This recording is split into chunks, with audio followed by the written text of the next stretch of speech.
Bom dia a todos os presentes. Cumprimento o professor Paulo Tafner, professor Pedro Neri, professor Eduardo Moreira, deputado Samuel, deputado Marcelo Ramos. Agradeço imensamente o convite, uma oportunidade. Eu queria dizer que eu recebi o convite para estar aqui na terça-feira, às 11h30 da noite. Eu tinha uma agenda ontem no Rio de Janeiro, voltei para casa à noite, procurei, enfim, fiz o possível para estar aqui, porque é uma oportunidade que eu tenho, que eu não quero perder.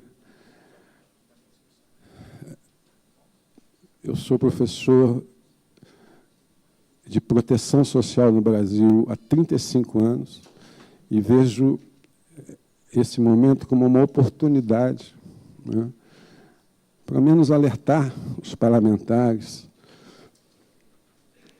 os senhores parlamentares, as senhoras parlamentares, sobre a gravidade. Eu não quero usar esse termo muito forte, né, mas eu vejo uma certa tragédia social anunciada, essa reforma da Previdência. Eu sempre digo o seguinte: se os senhores me perguntarem qual o principal problema do Brasil, você precisa pensar um projeto de nação. Se você só pode ter uma bala de prata, qual é o problema? É desigualdade. Certo? Os estudos do Piketty mostram que o Brasil e a África do Sul são os dois países mais desiguais do mundo, pelo critério que capta a riqueza financeira, pega os dados do imposto de renda. A África do Sul, sabemos todos, teve décadas de apartheid, e o Brasil teve séculos de escravidão, né? Mais de 350 anos em 500 anos de história. Nós não resolvemos as desigualdades sociais do século XIX. A mulher negra, o desemprego da mulher negra é 3 vezes superior ao desemprego do homem branco, só para dar um exemplo. Tá certo? E qual é a minha preocupação? E essa é a ideia que eu quero trazer para os senhores. Embora vou ter que trazer de uma forma muito rápida, porque a questão é sobre o financiamento. A ideia central que eu quero trazer para os senhores é o seguinte: o principal o objetivo da reforma, do meu ponto de vista, modesto, não é fazer a reforma da Previdência. O objetivo é acabar com o Estado Social de 1988. Esse é o objetivo. Isso eu estou dizendo, tem sido dito. Esse objetivo ele tem sido dito há mais de 30 anos. Os parlamentares que participaram do processo constituinte vão se lembrar que, em 1988, o presidente Sarney, no último ato da aprovação da Constituinte, o presidente Sarney disse aos constituintes: senhores deputados, o senhor tem a última chance de mudar esse projeto, porque senão esse país será ingovernável. E essa tese da governabilidade, ela prossegue. A última versão disso é as demandas sociais do orçamento. As demandas sociais da democracia não cabem no orçamento. Nós não vamos fazer ajuste fiscal sem rever o Pacto de 88. Isso está sendo dito por todos, inclusive pelo vice-presidente da República, o general Mourão. Então, o objetivo é, de fato, acabar com o Pacto Social de 88. Isso tem sido visto, isso é uma coisa corrente nos últimos 30 anos. E essa, para mim, é a questão de fundo. Esse processo está sendo encenado em vários atos, como o teto dos gastos, como a reforma trabalhista, como a ampliação da DRU de 20% para 30%, que você faz esse desmonte pela asfixia financeira, além de uma série de outras medidas de desmonte político institucional. A reforma da Previdência, do meu ponto de vista, é mais uma peça desse processo, né, de acabar com o Estado Social de 88. Então, o que eu digo aqui para vocês, o que eu queria trazer para reflexão, é que, em última instância, o propósito dessa reforma é acabar com um dos núcleos do Estado de 88, que é a Seguridade Social. E a Seguridade Social é o principal instrumento de proteção social do Brasil. Tá certo? Por isso que acabar com a proteção social, acabar com a Seguridade Social, vai ampliar a desigualdade social. Tá certo? Estudos do IPEA mostram que, com a Previdência e a assistência social, pessoas abaixo da linha de pobreza, cerca de 7% dos idosos. Sem a Previdência, cerca de 65%. Estudos da CEPAL. O Brasil, o índice de Gini brasileiro cai 16 pontos percentuais. 16 pontos percentuais por conta da ação das políticas sociais. Cerca de 7 pontos, cerca de 6 pontos tem a ver com a educação. E os outros 10 têm a ver com a seguridade, com a previdência, com a assistência social e com a saúde. Hoje, 80% dos idosos brasileiros têm, ao menos, a previdência e a assistência como fontes de renda.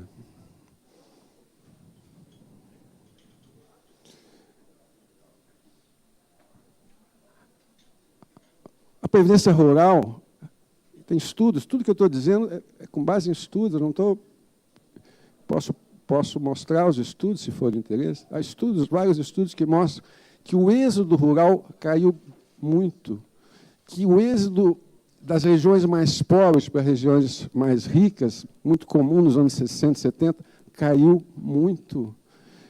Que a Previdência e a assistência movimenta as economias dos municípios. O senhor sabe desse dado, ontem eu vi no debate aqui, já foi apresentado, mais de 80% dos municípios. Esse dinheiro movimenta a economia regional.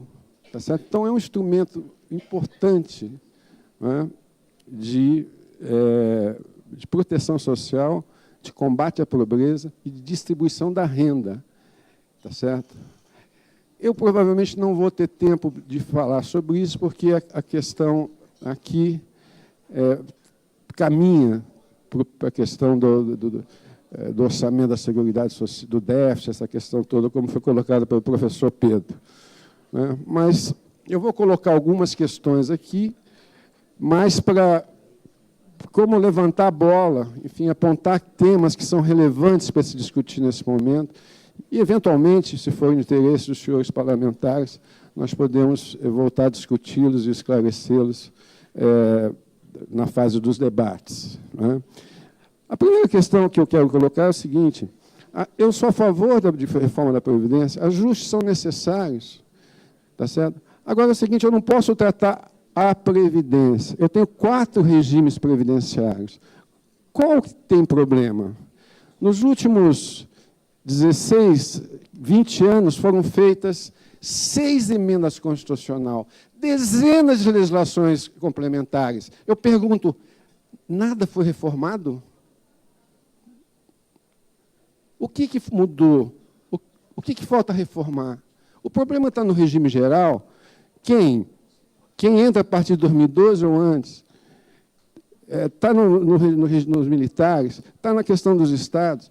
Enfim, esse é um debate que tem que ser feito, que eu não vejo esse debate, eu não vejo o governo apresentar um diagnóstico. Os ajustes são normais, países desenvolvidos fazem isso, mas você tem que partir de um diagnóstico técnico, qualificado, que se discuta. Agora, tudo tem problema. Quer dizer, eu vou também colocar aqui para discutir posteriormente. Né? Há uma série de mitos sobre o regime geral. O que eu digo é o seguinte: eu garanto para os senhores que o regime geral, tá certo? Se precisar de alguma coisa, são mudanças pontuais. O regime geral não... o que tinha que ser feito já foi feito. O Brasil, ao contrário do que se diz, exige idade mínima para aposentadoria, desde os institutos de aposentadoria e pensão, na década de 30. Tá certo? Havia um problema das aposentadorias precoces, mas esse problema foi resolvido. Eu posso debater isso depois. Está claro? A segunda questão que eu vou colocar para a gente poder debater. Posteriormente, porque agora não há possibilidade. Né? Quem é o Marajá? Tá certo? 60%, os estudos mostram que 45% dos servidores públicos ganham até R$ 6.500, servidores públicos federais. Tá certo? Segundo esses estudos, 18%, só 18% recebe acima de R$ 12.975. Tá certo? Quem são os supersalários? Talvez 4%, 5%. Precisamos discutir isso. Eu sou a favor desses privilegiados? De forma alguma. Agora, eu pergunto, o teto constitucional não resolveria isso? Não é? Segundo, se o governo, como o governo anterior, queria combater os privilégios, né, eu vejo aqui o deputado Peronde, o governo anterior queria combater os privilégios, por que em novembro de 2018 aumentaram o teto constitucional de R$ 33.000 para R$ 39.000? Tá certo? Eu pergunto, a previdência do servidor público vai ter... Qual é a evolução do gasto do servidor público?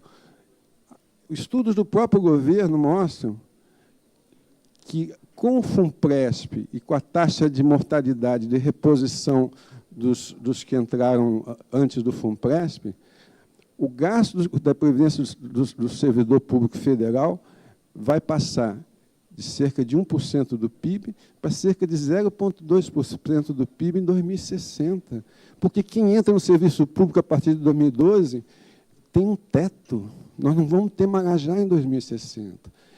Enfim, estou citando essas questões em relação ao diagnóstico. Qual que é o diagnóstico dos problemas? Onde está o problema? E estou dizendo para os senhores que o problema não está no regime geral. No entanto, o que nós... E posso discutir isso, esclarecer, discuto aqui nesse plenário, estou à disposição dos senhores.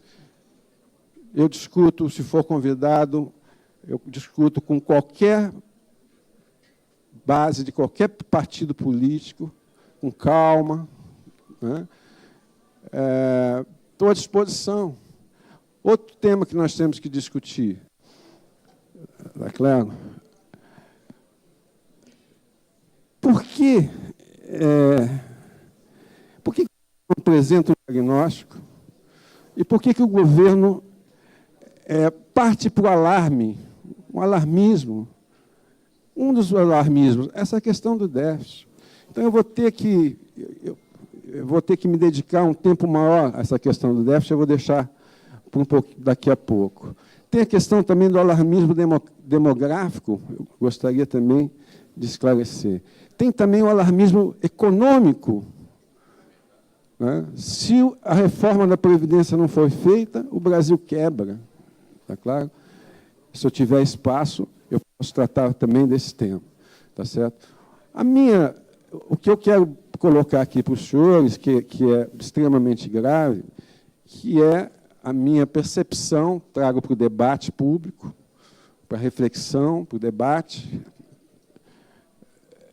é que, como eu disse, o objetivo dessa reforma não é a reforma da Previdência. Há um objetivo velado, que é destruir o Estado Social e agora destruindo um dos seus núcleos principais, que é a Seguridade Social. A Seguridade Social é o principal mecanismo de proteção social no Brasil. Só quero dar um dado para os senhores. Nós temos aproximadamente 20 e poucos milhões de beneficiários do INSS, nós temos mais de 10 milhões de beneficiários do INSS rural, nós temos cerca de 5 milhões de beneficiários do benefício de prestação continuada, e nós temos também cerca de 6 milhões de beneficiários do seguro-desemprego, que também faz parte da Seguridade Social. Tá certo? 100% dos beneficiários do INSS rural recebem o piso do salário mínimo. Tá certo? O próprio governo está dizendo 82% dos beneficiários do INSS urbano recebem até 2 salários mínimos. Quase 60% recebem um salário mínimo. Benefício do benefício de prestação continuada são 5 milhões de pessoas que recebem o piso. São pessoas que têm renda per capita de até 1/4 de salário mínimo. Se eu juntar esses 40 milhões de benefício, que a média é os R$ 1.300, se eu juntar isso e dizer o seguinte, cada pessoa que recebe esse benefício tem mais 2 membros na família. Eu estou falando de 140 milhões de pessoas. Nós não podemos debater a vida de 120, 130...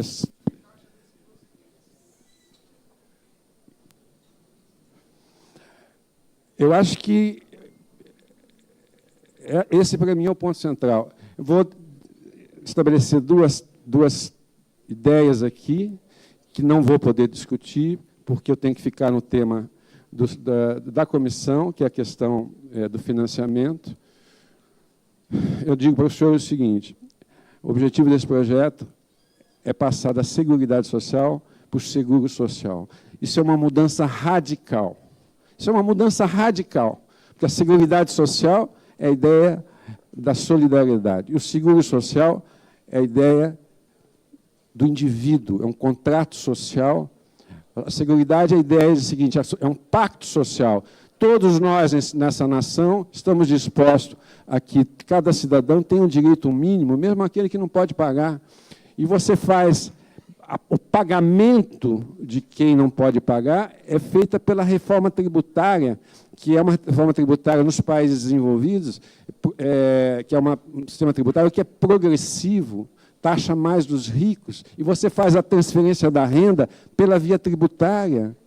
É assim que você financia a educação universal gratuita, os sistemas de saúde. Não é? Nós estamos fazendo essa transição com a capitalização individual. A capitalização individual é um problema do indivíduo. O problema do indivíduo, se ele ficar doente, se ele quebrar uma perna, é problema dele. Se ele ficar desempregado, se ele ficar deprimido, é um problema dele. É um contrato individual com o fundo de pensão. E a outra passagem é a passagem da Seguridade Social para o assistencialismo. Eu vou deixar essa tese, essa ideia colocada no ar. Se houver interesse, nós podemos voltar a debater. Mas a ideia é a seguinte, nós vamos criar regras que são tão exigentes, mas tão exigentes, tá certo? Por quê? Porque desconsideram a realidade do mercado de trabalho brasileiro, desconsidera por completo. Nós temos 15 milhões de desempregados, nós temos 40 milhões de pessoas que estão empregadas, mas sem carteira de trabalho, ou algo que é temporário. Nós temos mais uma parcela enorme da população em idade ativa que não trabalha nem estuda, tá certo? Pelo desalento, pela subocupação, etc.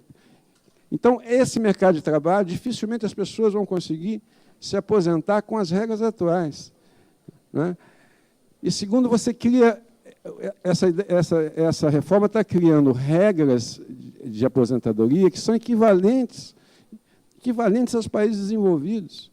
Eu só vou citar uma ideia. Nós podemos ter, a partir de 2034, 2035, a idade mínima de homem pode ser de 67 anos. Por quê? Porque você tem um gatilho demográfico, sempre que a expectativa de vida subir um ano, sobe a idade.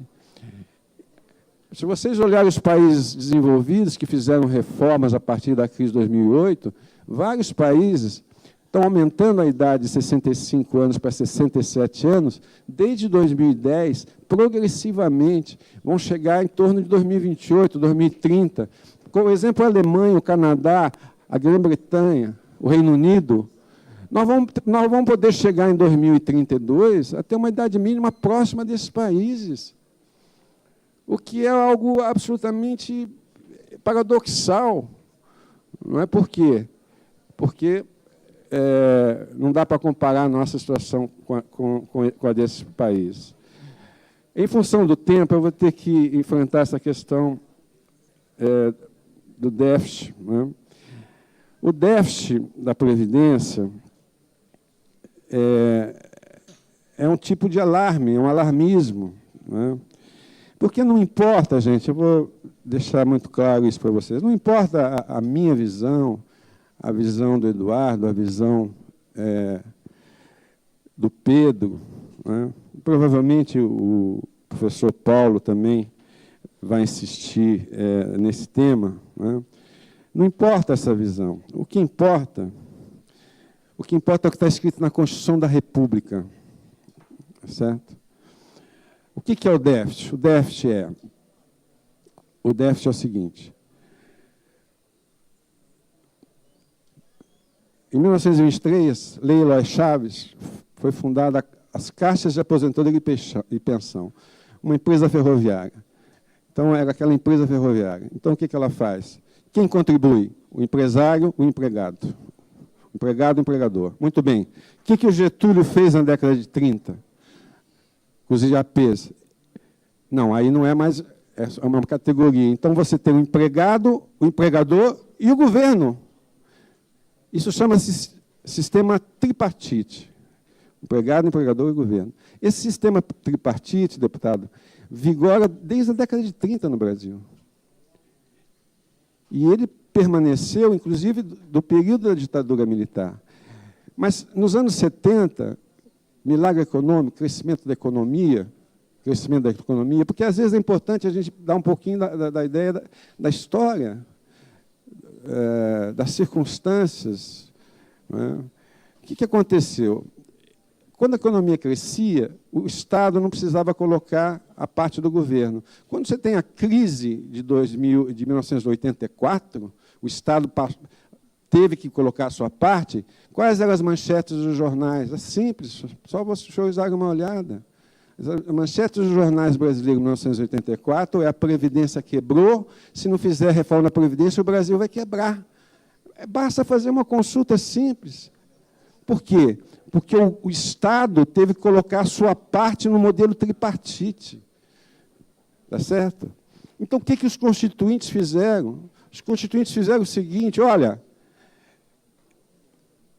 está na lei, mas não se cumpre. Então, vamos dar a isso um status constitucional. Só isso. Colocando na Constituição, vão cumprir.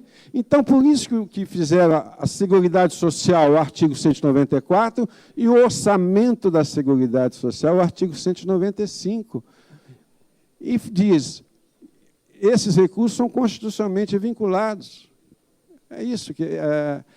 E veja bem, para o governo cumprir a sua parte, foram criadas duas contribuições que não existiam: a contribuição sobre o lucro líquido.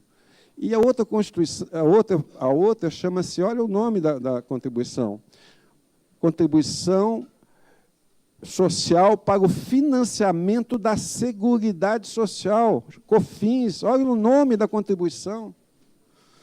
Por que eles criaram isso? Para quê? Para financiar a Previdência Rural. A Previdência Rural é um benefício típico da Seguridade Social. 88 é a primeira vez que o trabalhador rural tem o mesmo direito do trabalhador urbano, previdenciário, trabalhista, sindical, etc. Você tinha milhões de trabalhadores rurais que estavam no campo, começaram a trabalhar na década de 40 ou 50, sem carteira de trabalho. Os constituintes falaram: o que a gente faz? Deixa esse pessoal na rua? Não, vamos dar a Previdência Rural sem contribuição, mas tem que ser paga pelo COFINS, Contribuição sobre o Lucro. O que é o déficit? O déficit é que, desde 1989, a Previdência continuou contabilizando as suas receitas, a contribuição do empregado e do empregador. Esse é o déficit. Por todos os governos, desde 89 até hoje, todos, só contabiliza a parte do empregado e do empregador. Tá certo? Eu queria trazer aqui... Professor, já deu os 20 minutos, eu peço que o senhor vá caminhando para o fim, nós vamos ter oportunidade de, nos debates, aprofundar os temas. Se o senhor me der mais 2 minutos... Não, tá? sim, peço só que o senhor vá caminhando. Que... É apenas um alerta, mas o senhor pode concluir. Perfeito. Né? Eu trouxe aqui uma nota, o deputado Samuel Moreira é do PSDB, não é isso? O senhor sabe que quem foi o relator do capítulo da Seguridade Social em 88 foi um senador do PSDB, o senador Almir Gabriel. E o senador, o deputado federal à época, Euclides, o Geraldo Alckmin foi da LOAS. O capítulo da Seguridade Social foi o Almir Gabriel. E um outro deputado importante foi o Euclides Schalck, também do PSDB.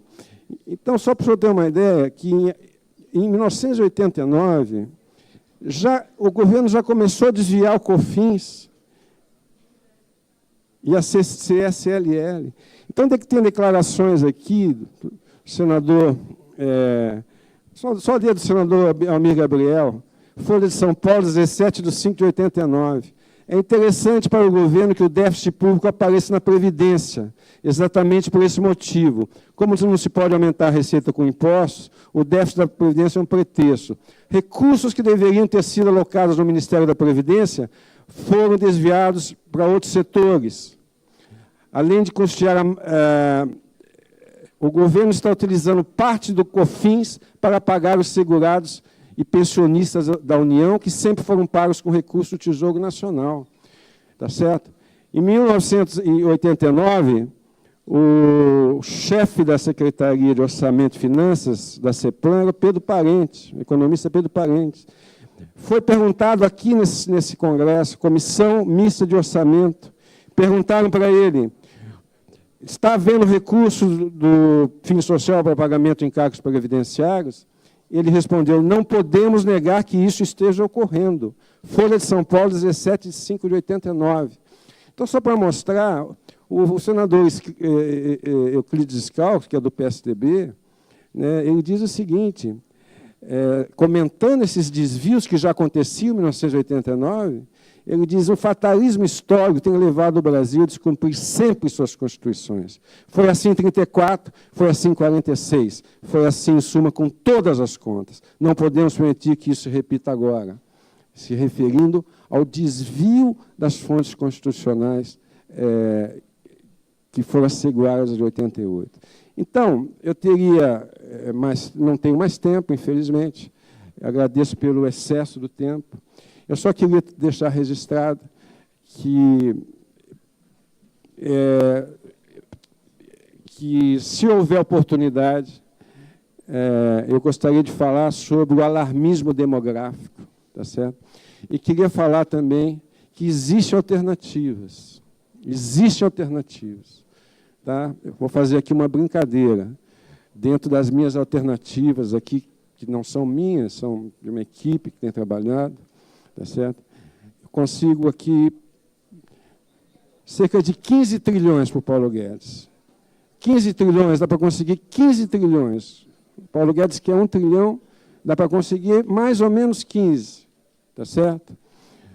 Só que isso passa pela distribuição mais equitativa dos custos do ajuste fiscal, né, exigindo uma parcela mais ampla das camadas de maior renda, né, que, infelizmente, no Brasil, esses sim são os privilegiados. Se os senhores quiserem discutir privilégios, tá certo? Esse acho que é o ponto que nós temos que enfrentar para saber onde estão os verdadeiros privilégios. E é por aí que a gente consegue encontrar recursos, tá certo? Que são mais justos, são mais equânimes, né? Dentre os quais o imposto de renda, senador. Obrigado, professor. Obrigado. Vamos.